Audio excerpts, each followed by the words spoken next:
Ja vas najsrdačnije pozdravljam. Petar me je presenetio. Presenetio me jednostavno zato jer mislim da bi u Novom Selu bilo pozvaniji govoriti o povijesti Novoga Sela. Ipak vas prosim, danas, pak sutra se postavite na vremenoplov, da zapravo doznate nešto ili obnovite nešto. I tako znam da skoro sve znate. Ne, o vašem selu. I kod je vaš načelnik rekao, ovo različne farbe, jezik, kultura se ovdje najde. I zapravo mi kanimo to, ili vi kanimo skupa ponoviti, utvrditi i na tom onda, ako je moguće, i daje graditi. A to je jako važno. I na kraju ćete vidjeti da će biti različnih farbov, tipferov. Kite vam pokazati na nešto što je bilo u ovi 450 let u Novom Selu. Pošto je Petar točno odredio vrijeme, mora biti da ćemo preskočiti puno svega jer se u pol ure ili u 25 minut ne more sve reći o jednom selu. I u povijesti ne, jer i povijest je jako, jako bogata. Ćemo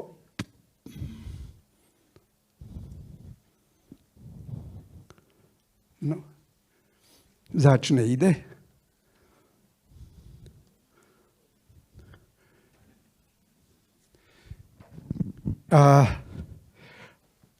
Ako počnemo razmišljati o povijesti jednoga sela, onda ne moramo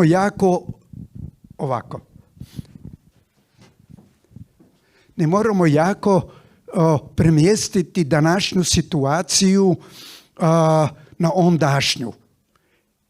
Kada su ljudi došli, kada su Hrvati došli u ovo selo. Ako pogledate, ovo je poveznica u Rimskom carstvu. I od onog vremena sve do danas je ta poveznica ostala. Jer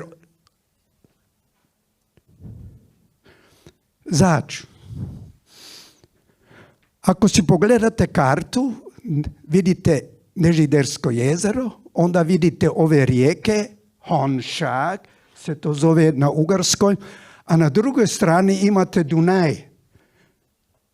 Sve močvara. I jedini tvrdi put je bila ovdje ta poveznica kako se moglo zapravo ovdje pripojiti od Pešte uz Dunaj do Beča. Ovdje se danas more i pripojiti, od sebe razumljivo, ali to je ne zato moguće kad su jednostavno vodu pustili doli. A vodu je pustio dole, prosim vas, Gašpar Lab, jedan bizonjac, prvi inženjer Mošonske županije. On je ove kanale načinio da bi voda otekla odavle i da bi bilo to prohodno. Jedan Hrvat. A jednog drugog raba imate vi kod njegovog brata ovdje u Novom Selu za farnika. A toga farnika ćemo se onda sutra do podne u 10 pogledati kako je s tim farnikom bila. Znači otprilike došlo do novo naseljenje ove krajine. Ovdje ima jako čuda uzrokov. 26. je Ugarska izgubila svoju vojsku, svoje biškupe na Movačkom polju. I onda je došlo jednostavno 27. leta do izbora 2 kraje su si izabrali. Jednoga svojega, jer ugarski plemići su stali na tome, oni imaju pravo na izbor. A zato su izabrali toga Ivana Zapojskog. Sopojoj se zove u ugarskom. A ta Zapojski je zapravo iz Slavonije. I bio Hrvat. S jedne strane, a na drugoj strani su izabrali Ferdinanda Habsburga. I to zato, pošto su mislili Habsburgovci te puno bojemo čuvati ovu zemlju od turskih napadov. Što je bilo još u sve to? Kriza, sejačka buna. Sejačka buna u Mađarskoj Doža Đorđ, koju su Ugri od sebe razumljivo potukli. Da vam povim kako su Doža Đorđa mučili. Postavili su ga na tron, koga su najprije dobro ugrijali i stavili mu ugrijanu korunu na glavu.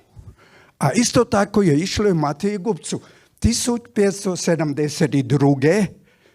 A prosim, Novoseljci ne smiju zabiti ta datum, jer ta buna je nastala zato kad je njev gospodar Tahi tlačio seljake, a Tahi je bio i u Slavoniji kad su se selili vaši preci pred 450 ljeti, gospodar i mučio zapravo seljake.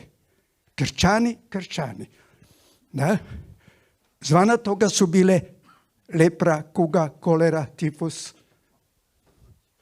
Covid, prosim vas, kada je Petar rekao da ćemo ovo držati? Pred 2 ljeti. A začni došao do toga? Covid. A tako je bila i lepra, i kuga, i kolera, a sve je bilo u našoj krajini. A u prvom redu su to širili vojaki. I dizenteriju su vojaki širili. Ali to je onda otprilike decimiralo stanovništvo. No?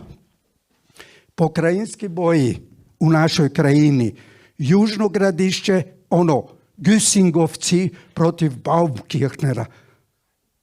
Jedni prema drugomu, oduzeli su se. I još nešto ne smijemo zabiti, trgovačka ruta po ovoj krajini o kojoj piše Felix Tobler, čudakrat. Ovu krajinu nisu kanili naseliti, jednostavno zato ne, kad je Nimška trebala ugarsko meso. I vole su tirali, a ovdje je bila paša. A sljedeća paša je bila kod Linca, a onda sljedeća je bila zapravo kod Salzburga. A zadnje, prosim vas, u Nürnbergu. A Nürnberg je postavio ugarskom volu spomenik. Stoljeća dugo hladionika nije bilo, a da, kako se? Na noga. Od protolića do kasne jeseni su jednostavno tirali.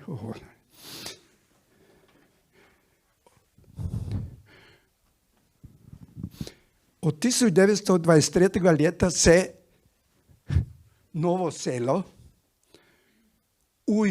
Vifalo po ugarski, onda jedno vrijeme se zove Herrendorf, se spominje kod ganz öde.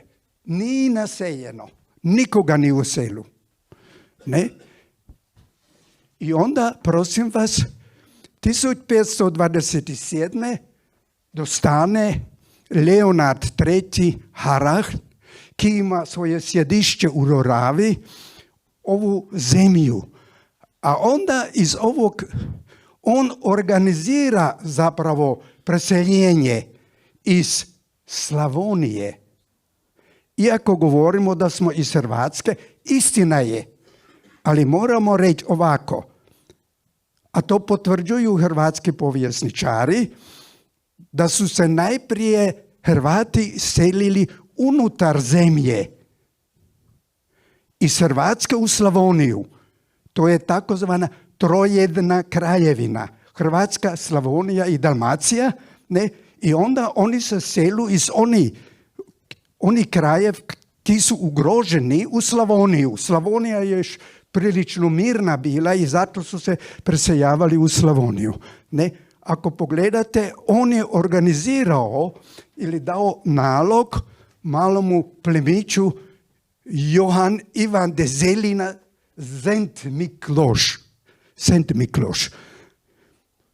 I on, zbog toga što je naselio Hrvate u ovo selo, 30 familijov veli popis, dika popis, ne, da je jednostavno on dostane 60 jutar zemlje, mjesta, a Petar Hujse je ovdje, on je potvrdio, jedan majur izgleda da je bio sigurno ili prolazio od toga Szent Mikloša.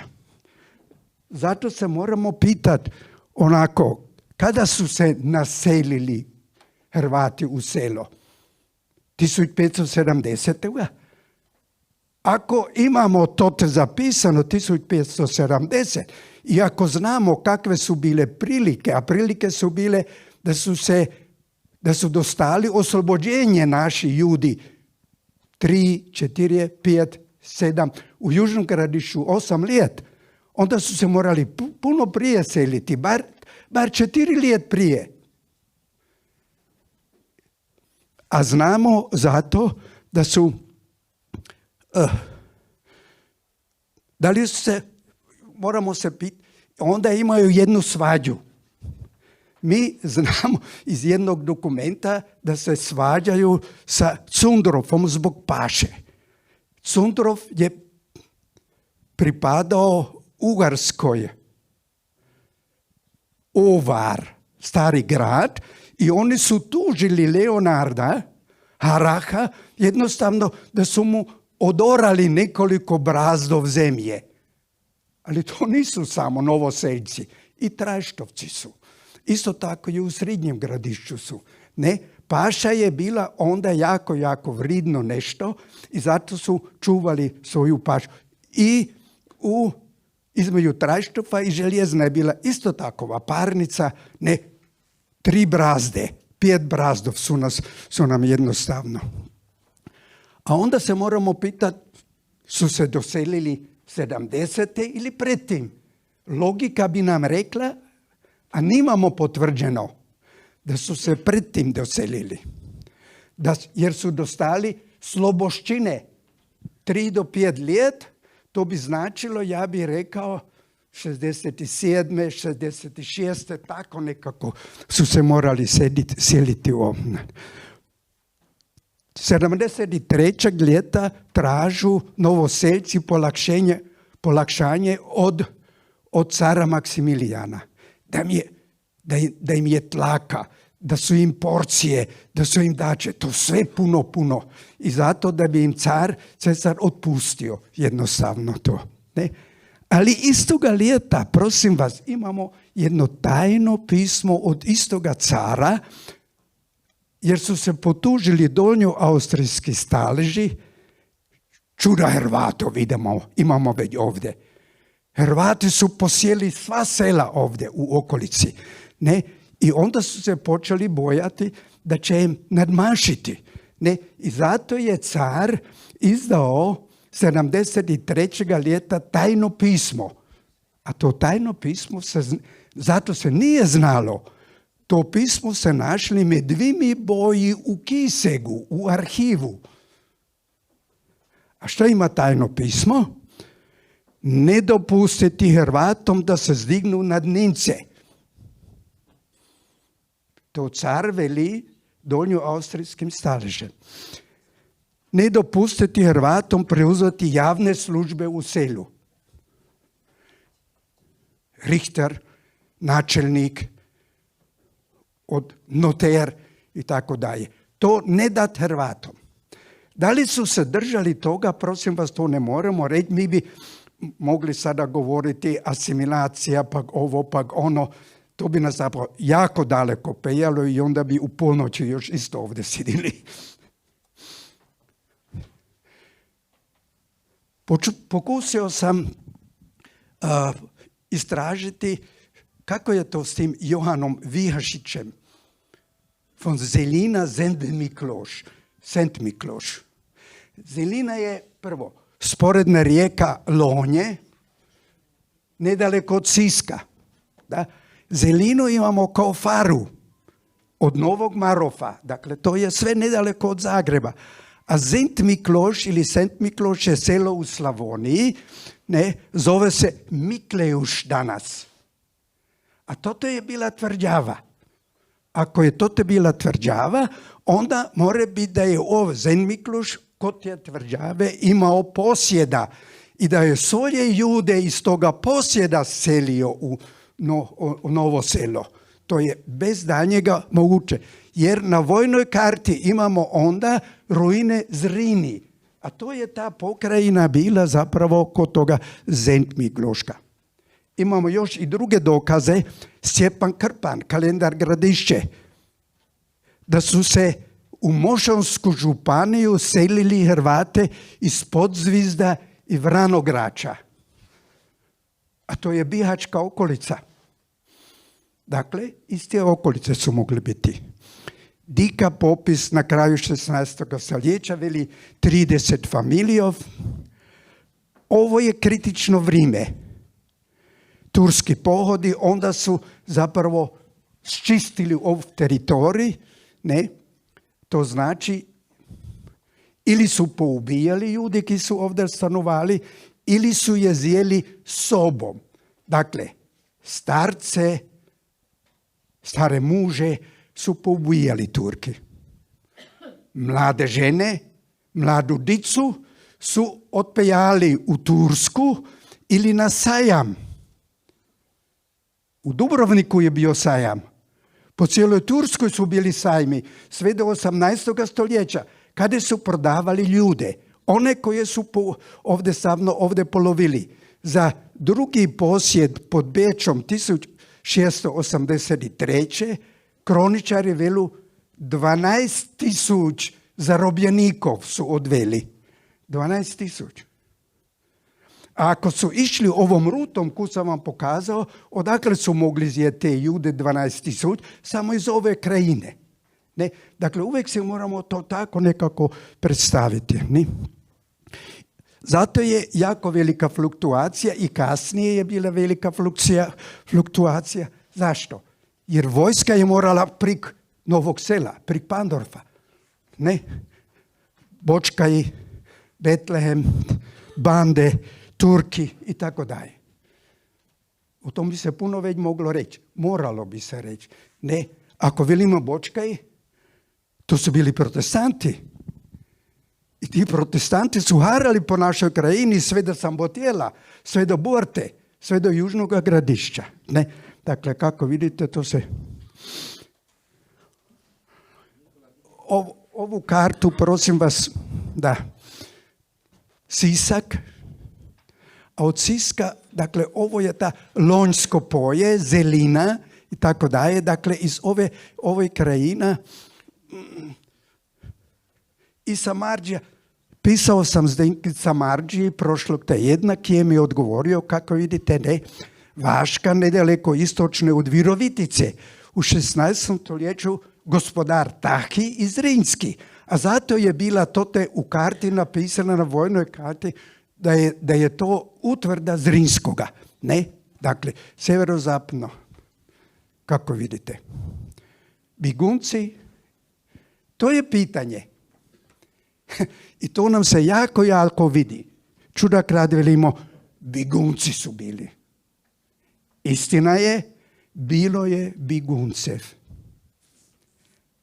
Ali pročitajte Toblera. Tobler je jedno vrijeme jako intenzivno istraživao našu povijest. On veli, ako je neko pobignuo od Tahija, od Zrinskoga ali kod gospodara i ako su ga panduri ulovili, onda su ga obisili na prvo drivo. Prema tome su velikaši počeli organizirati. I zato imate toga Zelinu, od Szent Mikloša, ki je organizirao i taj je imao pasoš. taj je smio prig mure, taj je smio prig rijeke. Jednostavno. Ne? Zato je zapravo, zamislite si, danas se sjednete ovdje u vaš auto i za 5 uri ste u Zagrebu. Kako dugo ste trebali u onom vremenu?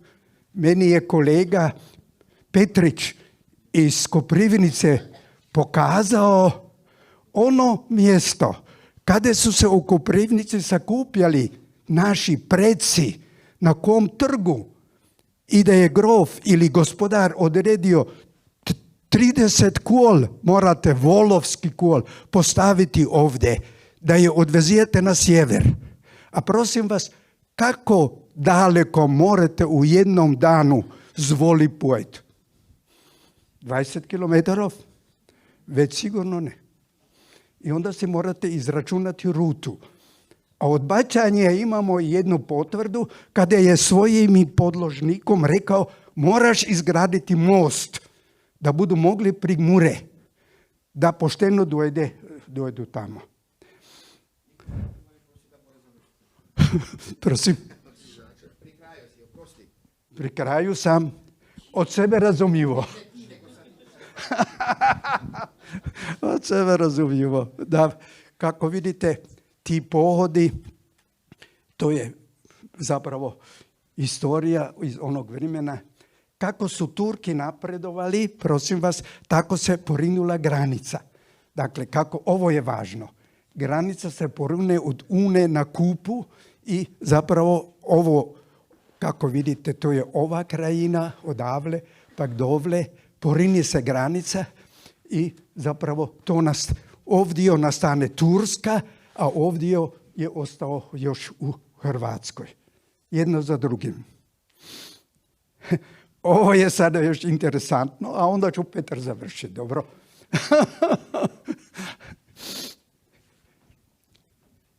Sandžak-bek od kopanja traži za sebe novo selo kao Leno. Jedan Turak traži novo selo. Da mu sultan u Istanbulu dodili novo selo kod Leno. Ne samo novo selo. Breitenbrunn, Mošonzent Janoš, 10 i Pandrov. A to je visilo sve skupa s bojem u Đuri. U Đurskoj tvrđavi su bili Turki i oni su vladali. To je bio Sandžak-bek. A to je ta Alibek poručio kršćanskoj vojski, prije će zakukurikat zapravo na tornju ta pleheni petijeh, nego da kršćani dojdu u grad.